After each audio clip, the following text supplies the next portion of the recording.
is all too common in street attacks. An assailant with a club or bat. Okay, Amir, what are my options if somebody comes after me with something like this?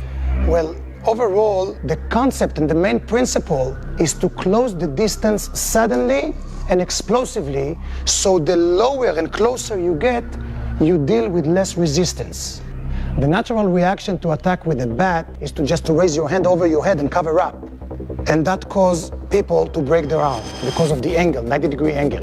Human long bones are weakest horizontally, so absorbing the full impact across the arm is a recipe for disaster.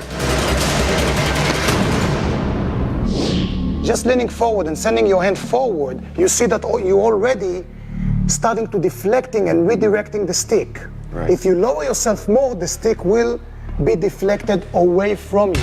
The surprising secret: don't shrink away from the strike, lunge toward it. It appears to work, moving into the baton instead of away and deflecting its impact on an angle. But will the physics bear out the theory?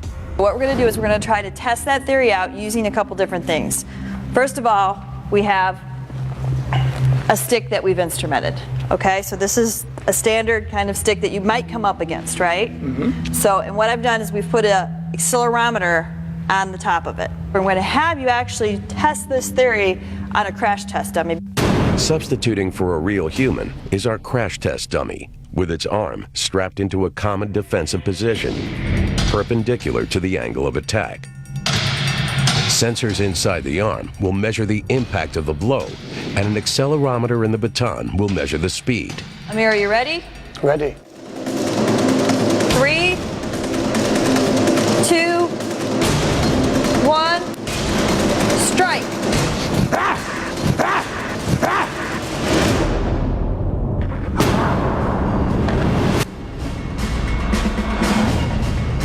Amir swings the baton at 82 feet per second, delivering a strike of 2,373 pounds of force.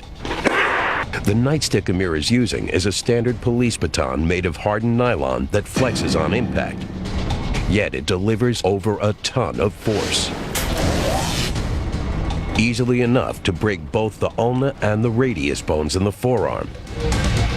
The strike hits both bones across their weakest axis. This injury could be debilitating. The victim would have no chance of escape.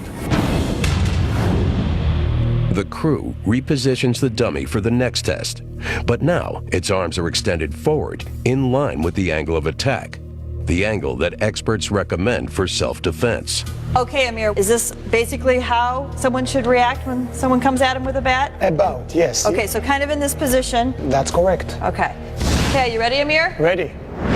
3, 2, 1, strike. Once again, Amir swings at 82 feet per second, but the data is strikingly different.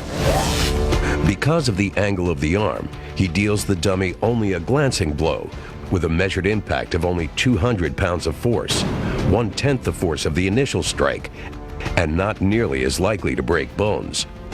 The club then slides down the side of the arm and is deflected away from the body. It's pure physics and geometry. The defensive move gives the defender a chance to escape. Okay, I think we can see pretty clearly it's a lot different, right?